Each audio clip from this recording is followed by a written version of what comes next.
Over there, go ahead. Thank you. Your name, please. My name is Joseph Kubende. Okay. Thank you, Honorable Mudavadi, for making time to come and be in this town hall. My question would be one that I think the political leadership need to be a little more honest than they are. Like ANC as a party had a chance to nominate a person to the National Assembly. It's on record from the parliamentary records. You did not nominate a young person. So when did you get the salvation that ANC is now working with young people and supporting young people? And then two, the economy now is in ICU. It's so fragmented. We're in a very bad state, and yet we have the worst tax regime in the whole world. So if we have to wait until 2022, it will already be unsustainable. Now, what are you doing between now and 2022? Because if you are going to ride on saving the economy, it will not be there to be saved. Is there anything we are doing in between now and 2022? All right. Thank you. My name is Michael Mungai, the Secretary General, Economic Liberation Front. I don't know whether, Mheshimiwa, you have heard of it. Now, we are the next face of Kenya, and you've touched on something which is very sensitive, the economy. And from the sentiments which have been shared here, there is one thing maybe in the ideology of the economy that you're bringing that I'm wondering whether you've addressed. Because the situation in Kenya is a situation which was there in South America during Paul Freire with his pedagogy of the oppressed. We have the situation of an oppressor in Kenya and the oppressed, and the only way the situation continues is by the oppressor maintaining the economic crippling of the oppressed, so that they can remain there for as long as possible. Now, secondly, the economic system, as has been told here, has not started crippling just right now. It is a system that has continued over the years. Why? Because the ideology of the economy in Kenya is capitalism. Now, Karl Marx predicted something that is happening today. Then it was a theory, but today it's coming to a reality through his book, which is known as Das Kapital. He did say that at one moment, all nations which are capitalist will come to cripple. It is being evident not only in Kenya, but all over the world. So if maybe you're talking about the economy, and the things that are being seen here are characteristics and a pure prediction of what he had seen, more especially on the issue you've touched on, the unemployment rate in Kenya, which I do believe strongly has nothing to do with the institutions and that, but it is a deliberate attempt by those in power to ensure that with the joblessness of the youth, with the high rate of unemployment, they are able to continue operating or controlling that population. So the ideology of capitalism, right from the responsible to the extreme end of the capitalism, do you believe in capitalism yourself? If not so, do you believe in another alternative ideology that we are supposed to result as a country so as to salvage the economic situation that we have right now? Because the four main characteristics that you've talked about right now are the characteristics that perfectly fit the extreme part of the capitalists who have taken the country, or their end is a state capture, which we are seeing. And more so, when you cripple the nation economically, politics, as you've said, and as you've been told here, rules. Because in our situation, we have that those people who are economically powerful in our nation are the ones who are in power. If you're not in power, you don't have anything. Okay. So how exactly are we supposed to rescue and bridge this gulf between those who have the money and they control power, okay, and those who have nothing and they are powerless? Okay. Well, there are a couple of things. First of all, let me say that on the issue of nomination of people to Parliament or to the National Assembly, it depends on the outcome of an election and the number of slots that you get. We got 2 slots. One was given to Godfrey Osotsi. Okay, he may not be a very old man, but he's a fairly young man, I can tell you that.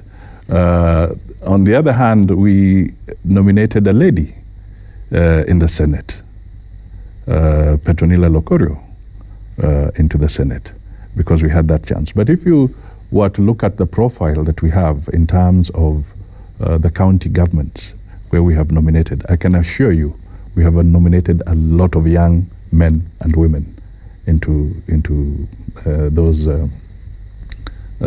areas. Now, the other thing which may tie up with part of what you have said is, how does an economy recover? An economy, once brought down, takes a lot of time to recover. This is something that we must all appreciate at this point in time. So it is so easy to destroy, but very difficult to build. Now, how does a government operate? It operates from revenues in that country. And by the way, I am the one who spearheaded the creation of Kenya Revenue Authority in this country as one way of improving tax collection in the country. So if you go back into the history, the person who pushed the bill to create the Kenya Revenue Authority in Kenya's parliament was none other than Musalia Mudavadi as Minister for Finance. To bring back, therefore to move forward, there are a lot of things that, if you have a growing economy, your tax base broadens. And if your tax base broadens, then the burden that the individual taxpayer is going to pay will be minimized. But unfortunately, what has been happening is that we seem to be shrinking the economy at this point in time. And that is why there's so much pressure to look for revenue, even look for it from the smallest person, Okay. Whether it is the Mama Mboga or somebody else. All right? But what are the issues that lead to this?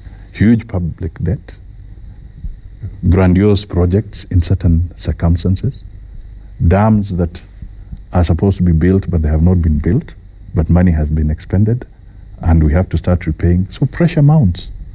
So to reconstruct an economy is a tough thing. But to my brother here, let me say it very clearly. I believe in a free market economy. And a free market economy that is also run responsibly and also has regulatory institutions that function responsibly. That is what we need. I would not in any way or under any circumstances tell Kenyans that we should go back to what you would call a command economy. Any attempt to take Kenyans there, you'll be taking Kenyans into trouble. Okay. Let's take two questions there. My name is Roy Okumu. I'm a real estate professional, but I'm also a servant of God. Honorable Musalia, I liked it when you said that to solve the problems of this country, it is not the work of politicians alone. And you took the words from my mouth. I would like to appeal to Kenyans. We look up to our politicians as if they are gods. And I know you are sitting at a very precarious position because so much is really expected from you as leaders, including things that I believe only God can do in this country. And I would like to appeal to the political class. I know you're a Quaker. Why can't we reach a situation like now when a nation like this reaches at a crossroad where Mama Mbogas can boldly come in front of a camera and reprimand the president, and it trends on Twitter, a Mama Mboga? That tells you that the ground is becoming very violent. And I don't know whether, as leaders, you watch the videos of Samuel Doe when he came to power and what the corrupt ministers were done to. I would like to appeal to the political class of this country. Please remember that power shifts. Power is not static. Today it is with Uhuru Kenyatta. Tomorrow it will be with somebody else. And that person will handle matters very differently. But as you go on, but just remember Samuel Doe. Yes. As he exactly. dealt with those people. And he was dealt with the same way. He was dealt and with even the to same him, yes, I'm not advocating for what he did. Yes. But I'm just saying, to the ministers that were paraded and shot, our current leaders must look at those videos and shudder and do the right thing when they're in power. My point is this, Trevor. We are here discussing about the state of the nation. My question is, do we really have a nation? Because to me, a nation is not a geographical setup, which I think is what exists in Kenya. Okay. It is God for us all and every man to himself. Okay. A nation is a collection of homes that exist within a distinct geography. It begins with the family first, the homes first. And what make homes? Value systems, issues like trust, issues like integrity. And I will just put my finger on the problem in this country. Yeah. Because I think we speak so much English in this country. People are so knowledgeable, you know, but why are we having these problems? I think we should be very simple and say it as it is. The problem with this country is our elections. Okay. And we say we are Christians. I will conclude by saying this. The good book says this. The Bible says this. Proverbs 18 verse 18. When people cast their ballots, they settle their disputes and they put their two strong men apart. How come in the election of this country, our two strong men are actually now conjoined twins? We are actually having two presidents in Kenya right now. We have the one who was sworn in, we have the people's president, and it's like we are told you can now live with it. Lastly, I don't know how clearer God should speak for us to know that he has like left us to our own desires. On the very day we are going to launch the building bridges in West Pokot are collapsing. Okay. God speaks through nature. Right now we have just watched news. A swarm of bees, a swarm of locusts invading the land. Okay. These are the plagues that hit Egypt. How clearer should God speak? All right. And I want to appeal to the experts, the professionals, the middle class, the professors that we have, the doctors that we have. With all the knowledge we have, and yet the country is going through this. A time should come when we should just come to the crossroad and say, when we reach the crossroad, we were supposed to take right, we took left. Can we go back? And the crossroad is this. Mm-hmm. When Jomo Kenyatta and Jaramogi Odinga were given the chance to lay the foundation for this country, they squandered it. Okay. Right now, chance has given, and God has given their two sons another opportunity to correct the errors of their fathers. They are squandering it again. Okay. I'm afraid if we continue like this, Yeah. in the next 10 years, there will be no Kenya. All right. Pass the microphone to him. Please keep it brief. I can only take two more. Thank you, Mbicha, Mm-hmm. for the opportunity and even for the Mheshimiwa for coming. However, we are expecting, many people are expecting to learn more from him, but the fact remains that it is our responsibility as Kenyans to do some things right. I will start by saying that my name is Professor Robert Osoro, and I'm an aspiring MP in Kitutu Chache North. Okay. And because of my friend say something here, I'm a psychological counselor. He talked about in 1929 and 32 about the depression that which took place in US. And I want to speak on that because that's my area. That the economy of Kenya, more especially we have been seeing in news that many youths are committing suicide, and we are losing actual youths. Then Mheshimiwa talked something about that they have a plan that which they're doing concerning the unemployment rate that which is growing on how to minimize. But also this is one thing that which the politicians have been promising the youths and the women. However, they have been forgetting about the men. And when they come to the positions, I think they reach there and forget about the youth and the women. Then when we talk about the youth, yes, they are going through some programs. At the end of the programs at which the youths are doing, where are the opportunities, the jobs at which they were promised to be given? If you look at the government of Kenya, the 2013 and 2017 Jubilee government, they promised, of course, the jobs. But when we look at those jobs they promised, they are giving to the people who have already retired from the government. Okay. Someone who is over 55 years, 60 years. Then we are wondering, are they youths that to which they promised? That's my first question. The second question, as the reader of NC. You'll only have a chance for one question because we're running out of time. So you'll answer that question. We'll take the next question from you and then we close it there. Thank you. 30 seconds. Thank you, Trevor. My name is Nicholas Kimanzi. I'm the president, ELF, Economic Liberation Front. And retired President Moi said that KANU will rule for 100 years. And at this point in time, it is safe to say that we are still being ruled by KANU. If the likes of Honorable Musalia are the hopes that we have, and Uhuru Kenyatta and Deputy President, who are all former KANU orphans, I mean, this country is headed in the wrong direction. My question is, Honorable Musalia Mudavadi, you're talking about the economy. My question is, what are you doing right now that will lead to a stable economy in 2020? What is stopping you from organizing now? And what programs do you or are you inviting Kenyans to so that we can have a journey towards a stable economy when you take over power? The last question.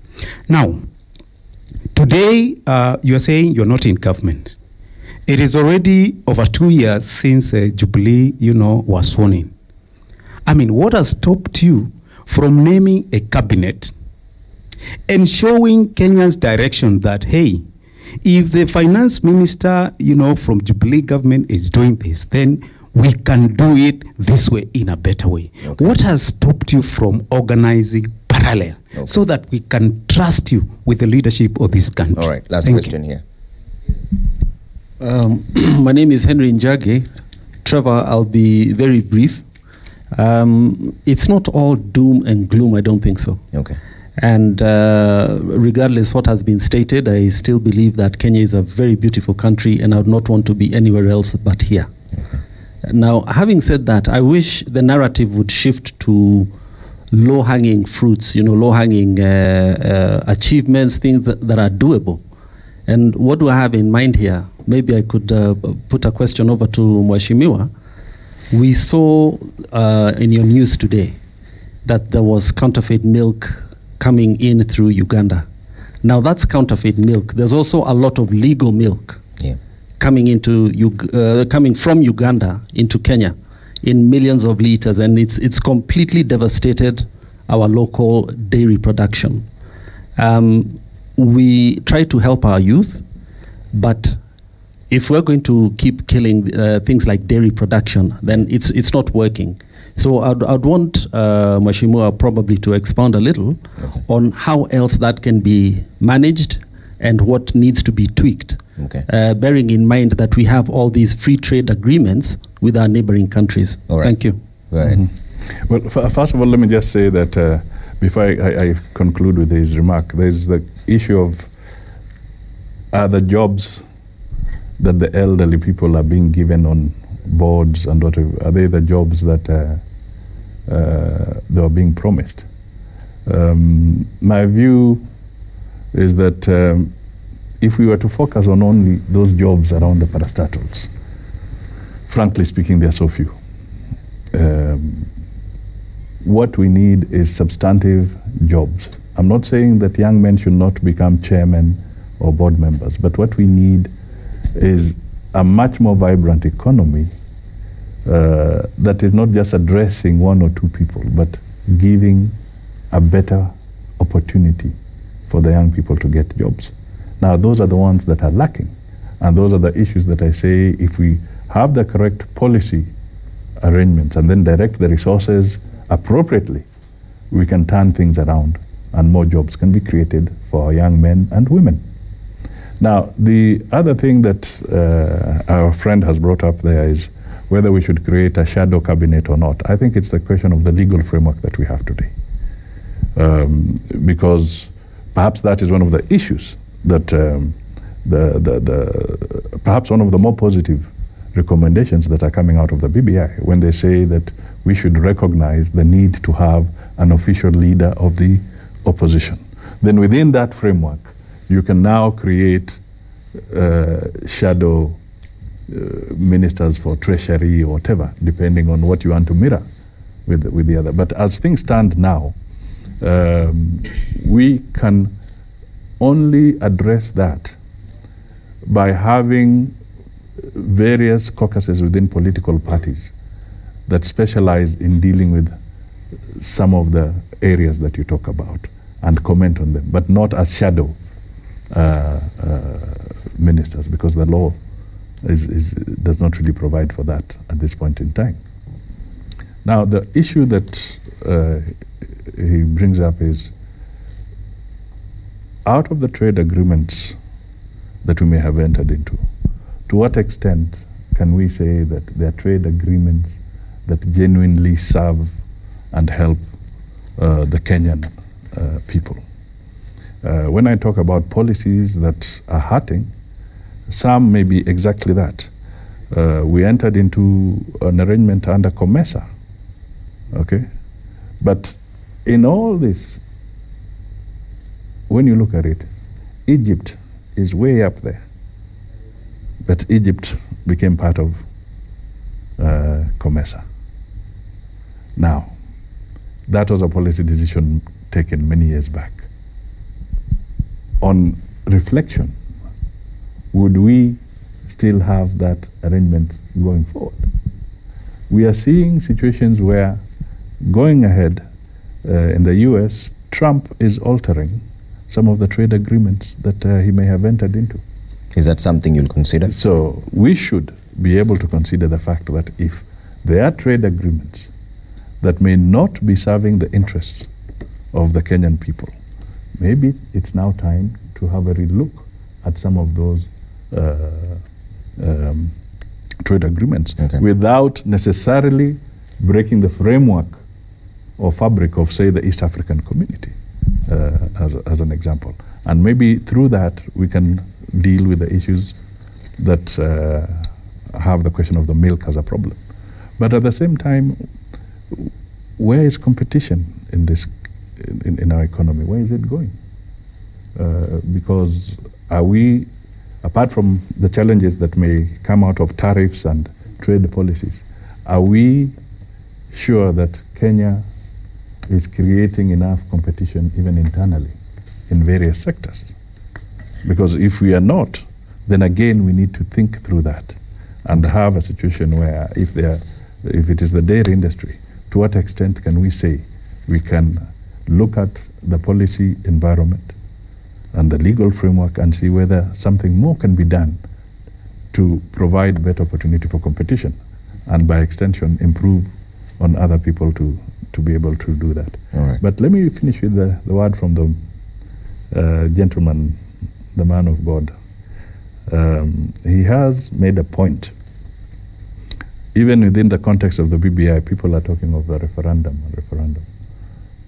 But let's remember the genesis of our problem, all this tension, even the BBI, is actually the result of a botched up electoral system. The Grand Coalition government was the result of a botched up election process. You can go back and you can see that. So as you said, there's something there. Now we are going to go to a referendum presumably this year, maybe another year, I don't know. It depends on the resources that will be available. Do you support that move? You see, well, if you're going to make fundamental changes to the Constitution, there's only one way out. Okay. You have to go to the... But so far what you've seen from the report, do you agree with it? 156 pages of it? I can tell you from the 156 pages, we need to isolate issues that really have not yet been covered appropriately in the current Constitution. Okay. Yeah, a lot of some of those issues are already So scale of 1 to 10, you'd give it a what? A 4? Is it average? Is it bad? Is it good? What, the BBI report? Yes. It failed on a number of things. Okay. One, in their terms of reference, they were told to provide ways, the mechanisms and systems that they would use or they would recommend to get us to the desired I hope you wouldn't say object. No, I didn't use that word. I said the desired objective. Okay. So in the process of doing that, they did not actually cover that aspect of their terms of reference. Okay. Now there's an extension, so we are into BBI phase 2. All right, but there are gaps. Why did we spend 15 months on that BBI? Now we are into BBI phase 2. So I think, in my view, the authors of the BBI process should actually come clean and tell Kenyans what is it that they did not like